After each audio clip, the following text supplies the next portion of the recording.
Hello student, एक बार फिर से स्वागत है आपका unique institute Sanawad official YouTube channel पर। तो चलिए शुरू करते हैं एमपीजी के परीक्षा धाम सीरीज का थर्ड लेक्चर।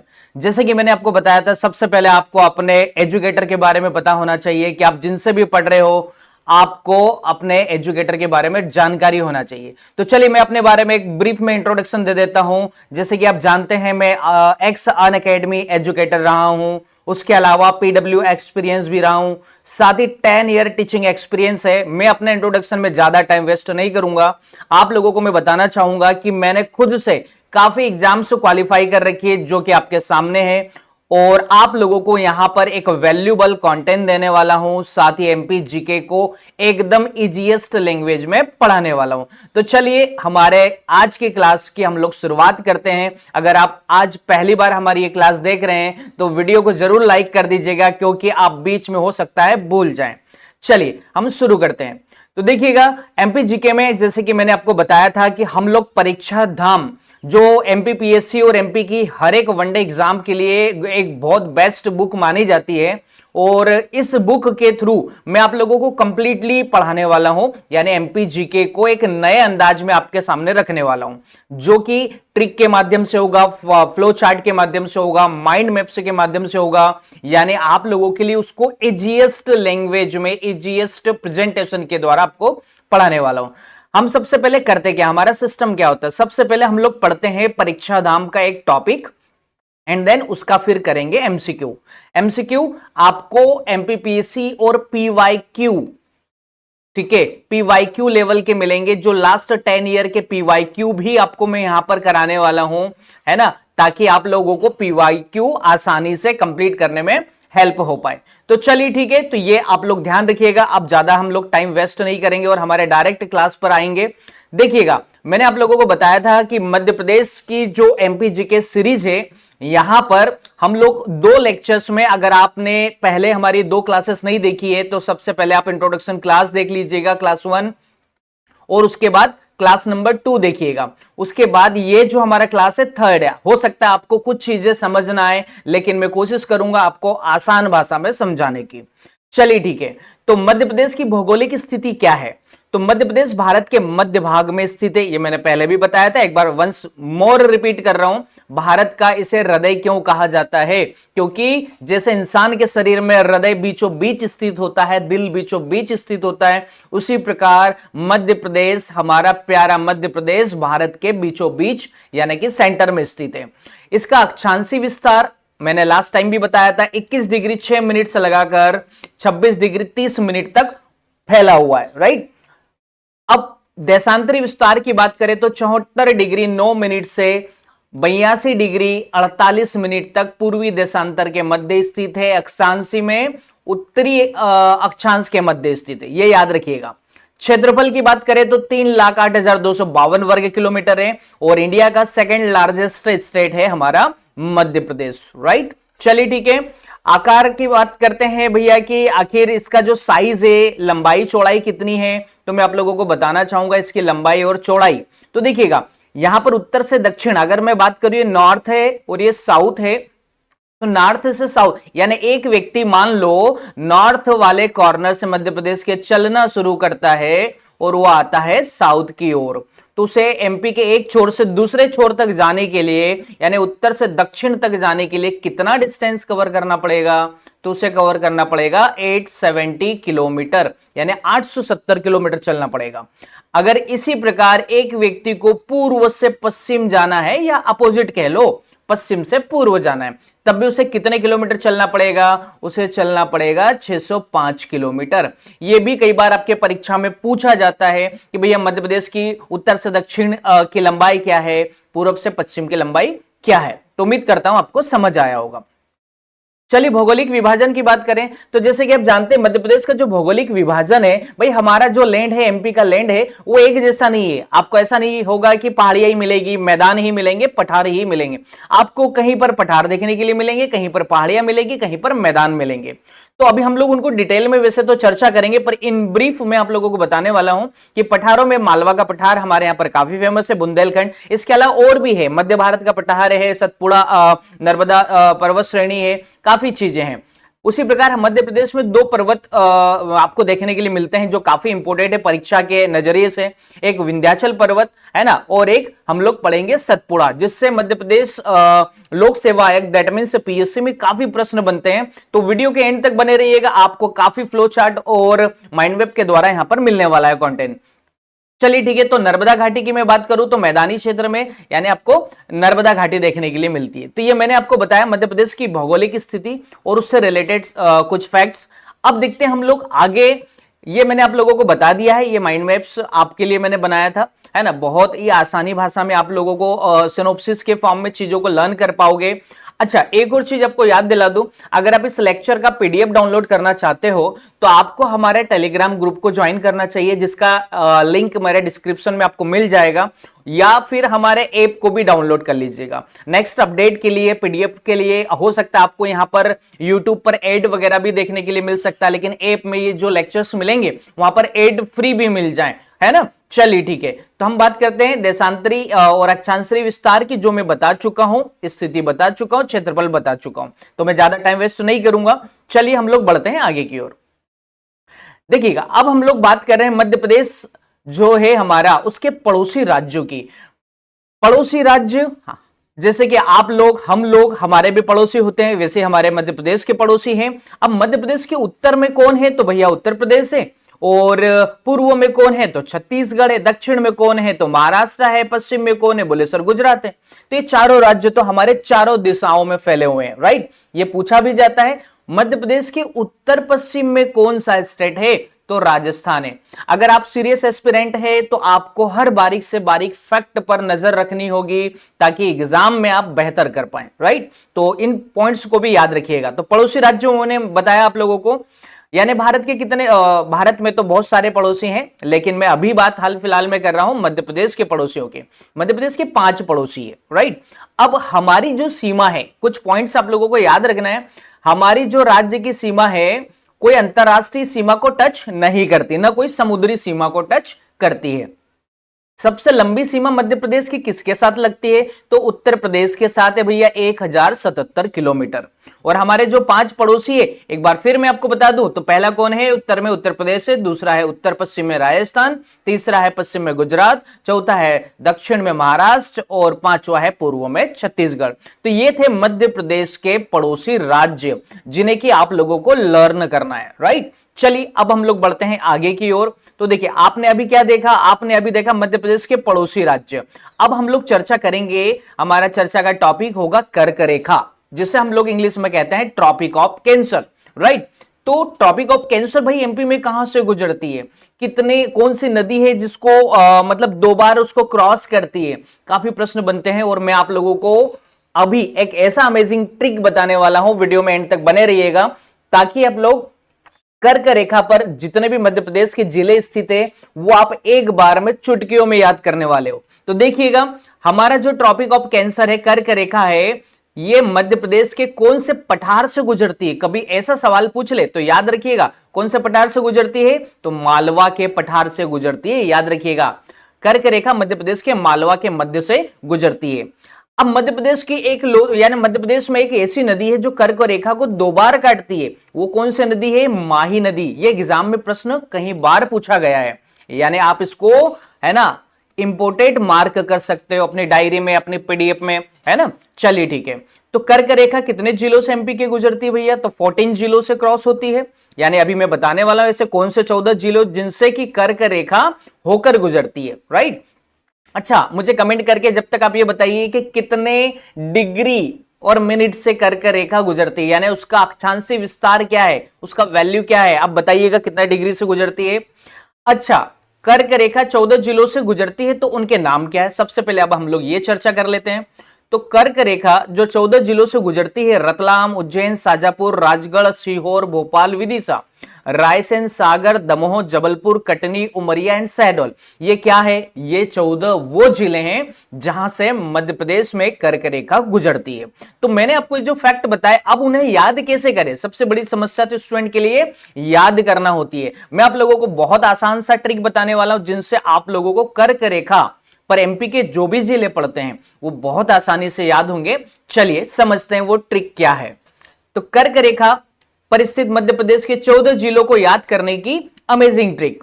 देखिएगा, जिलों के नाम तो आपको पता है, अब बताने की जरूरत नहीं है। अब ट्रिक क्या है, तो मैंने यहां पर लिखा हुआ है कि स्टेटमेंट हो सकता है आपको फनी लगे, अमेजिंग लगे। तो रउआ, राशि, भौरासा, दमजब, कटनी, उमरासा, इसको 2-3 बार जब फ्लो के साथ बोलेंगे ना, आपको एक ही बार में टंग पर याद हो जाएगा। रउआ, राशि, भौरासा, दम जब, कटनी, उमरासा, राइट। अब यहां पर रउआ का क्या मतलब होता है, ये 14 जिले कैसे याद करेंगे? तो रउआ मतलब र, उ और आ। र से रतलाम हो जाएगा, उ से उज्जैन हो जाएगा, और यहां पर आ से आगर मालवा हो जाएगा। तो रउआ का मतलब समझ में आया। राशि, राशि में रा से हो जाएगा राजगढ़, सी से हो जाएगा सीहोर, राइट। ठीक है, तो याद रखिएगा, है ना। यहां पर आपको मैंने 5 जिले याद करा दिए रउआ राशि से। ठीक है, अब बात करते हैं भौरा। भौरा का मतलब क्या होता है? भ से भोपाल, व से विदिशा, रा से रायसेन। ठीक है, अब सा है सा से है सागर। हो सकता है सा में आप आगे कंफ्यूज हो जाएं, लेकिन मैं आपको ट्रिक बता दूंगा, डोंट वरी, है ना। तो सा से सागर, दम से हो जाएगा दमोह, जब से हो जाएगा जबलपुर, है ना। कटनी से तो कटनी रहेगा, है ना, डोंट वरी। उमरा से हो जाएगा उमरिया, और सा से हो जाएगा शहडोल। तो देखो 2 बार सा आ रहा है, तो आप लोग कंफ्यूज मत होइएगा। यहां पर सा कौन सा स है? ये वाला स अलग है और ये वाला स अलग है, तो दिख रहा होगा, आप आसानी से समझ भी पाएंगे। तो कैसी लगी ट्रिक जरा कमेंट करके बताओ, और वीडियो को लाइक नहीं किया तो वीडियो को लाइक कर दो, और अपने दोस्तों को जरूर शेयर करें कि एमपीजी के परीक्षा धाम सीरीज अगर कंप्लीटली पढ़ना है तो unique institute Sonawat YouTube channel को जरूर सब्सक्राइब करें। चलिए बढ़ते हैं हम लोग आगे की ओर। अब देखिएगा, अब हम लोग अभी हमने कर्क रेखा पर स्थित जिले देखे। अब आप लोगों को 14 जिलों को याद करने में मुझे नहीं लगता कि कोई दिक्कत होने वाली है। तो देखिएगा, आपसे और क्या प्रश्न पूछते हैं, ये अक्षांशीय विस्तार और देशांतरी विस्तार में बता चुका हूं, जो कि अब टाइम वेस्ट नहीं करूंगा। यहां पर मध्य प्रदेश का सबसे उत्तरी जिला कौन सा है? तो यह भी कई बार परीक्षाओं में पूछा गया। प्रीवियस पीवाईक्यू जब लगाएंगे, पीएससी का एग्जाम अगर आप दे रहे हैं, तो पुराने प्रश्न पत्रों में आपको देखने के लिए मिलते हैं। अभी हाल फिलहाल में मैं आपको 10 ईयर के इसी चैनल पर कराने वाला हूं, 10 सालों के पीवाईक्यू विथ डिटेल, है ना। तो आप लोगों को चैनल पर बने रहना है। सबसे उत्तरी जिला है मध्य प्रदेश का मुरैना। उत्तरी जिला कौन सा है मध्य प्रदेश का? मुरैना, है ना। अगर पूछ लिया जाए भाई एमपी का सबसे नॉर्थन डिस्ट्रिक्ट कौन सा है, उत्तरी जिला कौन सा है, तो मुरैना हो गया। दक्षिणी जिला कौन सा भैया? बुरहानपुर है। सबसे दक्षिण में जाओगे तो एमपी के लैंड पर आपको बुरहानपुर मिलेगा। ठीक है, अच्छा, दक्षिणी जिले को यानी बुरहानपुर के एक अन्य नाम से भी जाना जाता है, दक्षिण का द्वार कहा जाता है, जो कि आपको पता होना चाहिए। अब बात करते हैं हम लोग मध्य प्रदेश के सबसे पश्चिमी जिले की। कौन सा जिला होगा? अलीराजपुर। अब बात करेंगे पूर्वी जिले की। सबसे पूर्वी जिला एमपी का कौन सा है? सिंगरौली। तो ये 4 जिले, यानी नॉर्थ साइड कौन सा है? मुरैना, ईस्ट साइड कौन सा है? सिंगरौली, साउथ साइड कौन सा है? तो बुरहानपुर, और वेस्ट साइड कौन सा है? तो अलीराजपुर। ये चारों जिलों को आप दिशा के अनुसार याद रखिएगा, आपके एग्जाम में प्रश्न बन चुके हैं और बन सकते हैं। ठीक है, चलिए ठीक है। तो मैंने अभी आप लोगों को क्या बताया? कर्क रेखा, पड़ोसी राज्य, अक्षांशीय विस्तार, देशांतरी विस्तार। एक बार पीएससी में ऐसा प्रश्न भी पूछा गया था भाई, कर्क रेखा तो हमें पता है 23.5 डिग्री से गुजरती है ना, 23.5 डिग्री से गुजरती है। ठीक है, तो मैं उसको ऐसा भी लिख सकता हूं 23 डिग्री 1.5, है ना। लेकिन कई बार ऐसा भी पूछा जाता है कर्क रेखा के समीप कौन सा मध्य प्रदेश का जिला है, शहर है। तो कर्क रेखा के निकटतम स्थित मध्य प्रदेश के प्रमुख शहरों की मैं बात कर रहा हूं, जो कितने डिग्री पर स्थित है, अक्षांशीय स्थिति और शहर का नाम।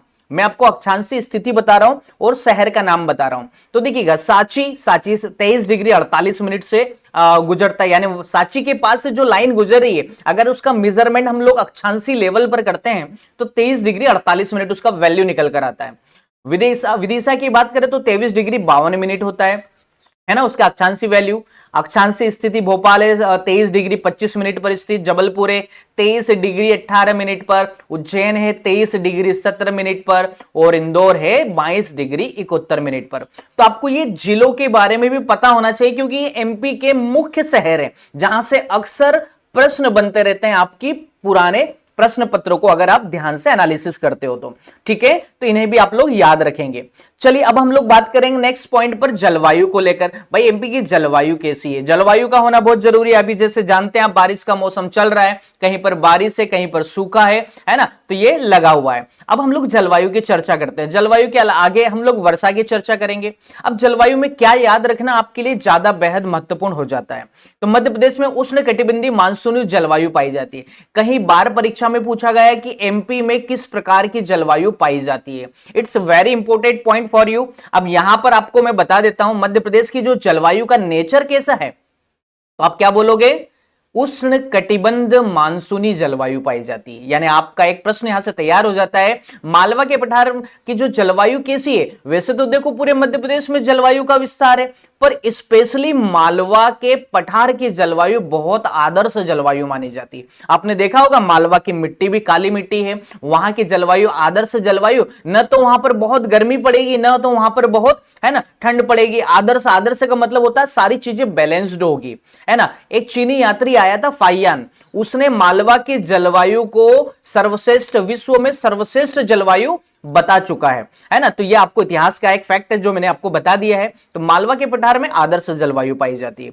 उत्तर के मैदान में विषम जलवायु पाई जाती है। अभी हम लोग जब पढ़ेंगे डिटेल में हमारे प्राकृतिक पठारों का या प्राकृतिक विभाजन पढ़ेंगे मध्य प्रदेश का, तब मैं आप लोगों को बताऊंगा, है ना। विषम पाई जाती है यानी सम नहीं है ना, कभी ठंड कभी गर्मी, इस टाइप की आपको विषम जलवायु उत्तर के मैदान में देखने के लिए मिलती है।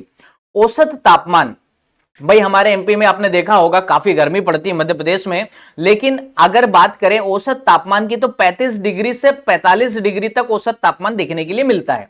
शीत ऋतु में ठंड के समय में 10 डिग्री से 20 डिग्री तक हमारा टेम्परेचर आ जाता है। तो याद रखिएगा एमपी का औसत तापमान गर्मी में कितना होता है और शीत ऋतु में कितना होता है। तो चलिए ठीक है, तो ये पॉइंट्स आपके लिए काफी अहम हो जाते हैं, इंपॉर्टेंट है।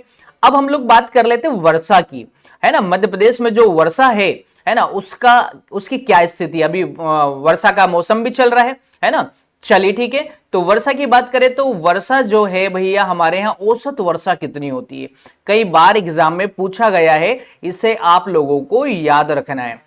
औसत वर्षा मध्य प्रदेश में कितनी होती है? तो 112 सेंटीमीटर, राइट। उसके अलावा सर्वाधिक वर्षा कहां होती है? मैंने आपके लिए वो पॉइंट यहां पर कवर कर रखे हैं जो काफी महत्वपूर्ण पॉइंट है और आपके परीक्षा धाम बुक में दे रखे हैं। यानी डेटा पूरा परीक्षा धाम का है, मैंने उसको एक नए अंदाज में आपके सामने रखा है ताकि आप इजीएस्ट भाषा में, अट्रैक्टिव फॉर्म में चीजों को याद कर पाए। तो सर्वाधिक वर्षा कहां पर है? पंचमढ़ी में। पंचमढ़ी कौन से जिले में है? मुझे इसका जिला कमेंट करके बताइए। आप वीडियो को कभी भी देख रहे हो, नो इशू, आप कमेंट कर सकते हो, आपका कमेंट का रिस्पॉन्स जरूर मिलेगा। न्यूनतम वर्षा मध्य प्रदेश में सबसे कम वर्षा कहां पर होती है? तो भैया भिंड में होती है। भिंड में कहां पर? भिंड जिला कहां पर है? जानते हैं आप भिंड जिला कहां पर है? मध्य प्रदेश के उत्तरी साइड है। कहां पर है? भिंड जिला उत्तरी साइड है। चलिए ठीक है, आप यहां पर देखेंगे जब मैप में तो यहां पर मिलता है भिंड जिला, ठीक है। यहां पर कौन सा जिला मिलेगा? भिंड मिलेगा। चलिए ठीक है, तो आपको मैंने बताया मध्य प्रदेश की औसत वर्षा तो 112 सेंटीमीटर, वेरी इंपॉर्टेंट फैक्ट है, याद रखना है। सर्वाधिक वर्षा पंचमढ़ी में। पंचमढ़ी कौन से जिले में आपको मुझे बताना है। न्यूनतम वर्षा गोहद भिंड में होती है। यानी गोहद क्या है? एक तहसील है, भिंड क्या है? एक जिला है। तो याद रखिएगा, ये काफी इंपॉर्टेंट पॉइंट हो जाते हैं आपके एग्जाम नजरिए से। चलिए ठीक है, अब हम बात करेंगे केंद्रीय बिंदु की। केंद्रीय बिंदु यानी कि मध्य प्रदेश के केंद्रीय बिंदु कौन कौन से, सेंटर पॉइंट कौन कौन से हैं मध्य प्रदेश और भारत के भी कुछ एक हम लोग चर्चा कर लेते हैं। तो अखंड भारत का केंद्र बिंदु कौन सा है? भाई हमारा मध्य प्रदेश है, वहां पर आपने देखा होगा यहां पर नीचे आपको बैतूल देखने के लिए मिलता है। क्या मिलता है? बैतूल, ठीक है। बैतूल से कौन सी नदी निकलती है? मुझे बैतूल से याद आया, यहां से एक महत्वपूर्ण नदी निकलती है, उस नदी का नाम जरूर मुझे आप बताइए कमेंट करके, राइट। अब मुझे ये देखना आप कितने सीरियसली तैयारी करते हैं। अखंड भारत का केंद्र बिंदु बरसाली बैतूल को माना जाता है। अब अखंड भारत का केंद्र बिंदु का मतलब क्या हुआ? भैया भारत, आप लोग जानते हो भारत से पाकिस्तान अलग हुआ है, अलग अलग छोटे मोटे देश अलग हुए हैं। तो ये जो है अखंड भारत, जब हमारा कोई खंड नहीं हुआ था, टुकड़े नहीं हुए थे, उस समय हमारा केंद्र बिंदु बैतूल को माना जाता था। अब भारत की भौगोलिक जो मध्य बिंदु है मनोहर ग्राम को माना जाता है। भारत का जो भौगोलिक मध्य बिंदु है, यानी अब हम भारत की बात कर रहे हैं, है ना, तो भौगोलिक मध्य बिंदु किसको माना जाता है? मनोहर ग्राम को करौंदी जिला कटनी के अंतर्गत आता है। यानी कौन सा जिला है ये? कटनी जिला है। आप कटनी जिले को मैप में जरूर देखिएगा। आपको देखो हर एक जिलों को पढ़ने के बाद उसका मैप में लोकेशन देखना है ताकि चीजें आपको याद हो पाए। ठीक है, अब ये मनोहर गांव का नामकरण कैसे हुआ भैया? तो राम मनोहर लोहिया के नाम पर हुआ। अब ये कौन थे व्यक्ति? तो ये एक सामाजिक कार्यकर्ता और राजनीतिज्ञ थे।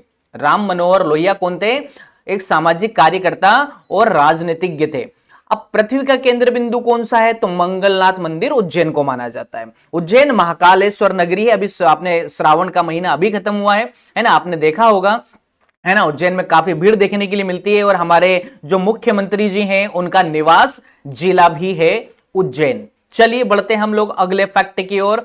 अब हम लोग चर्चा करेंगे न्यायिक स्थिति की। न्यायिक स्थिति में आप लोगों को मैं पहले कुछ फैक्ट बता चुका था, पर आपको जो महत्वपूर्ण फैक्ट है जो आपके एग्जाम में पूछे जाते हैं, वनडे एग्जाम में पूछे जाते हैं, वो सारे फैक्ट मैंने यहां पर हाईलाइट कर रखे हैं। तो चलिए पहला फैक्ट है, मध्य प्रदेश हाईकोर्ट की स्थापना कब हुई थी? तो 1 नवंबर 1956 को।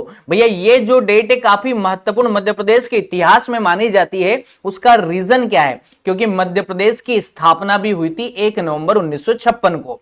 तो हाईकोर्ट की स्थापना कहां पर हुई थी? जबलपुर में। तो आप याद कर सकते हैं दो फैक्ट, एक तारीख, यानी एक तीर से दो निशाने। 1 नवंबर 1956 को जबलपुर में हाईकोर्ट की स्थापना हुई और 1 नवंबर 1956 को मध्य प्रदेश की भी स्थापना हुई।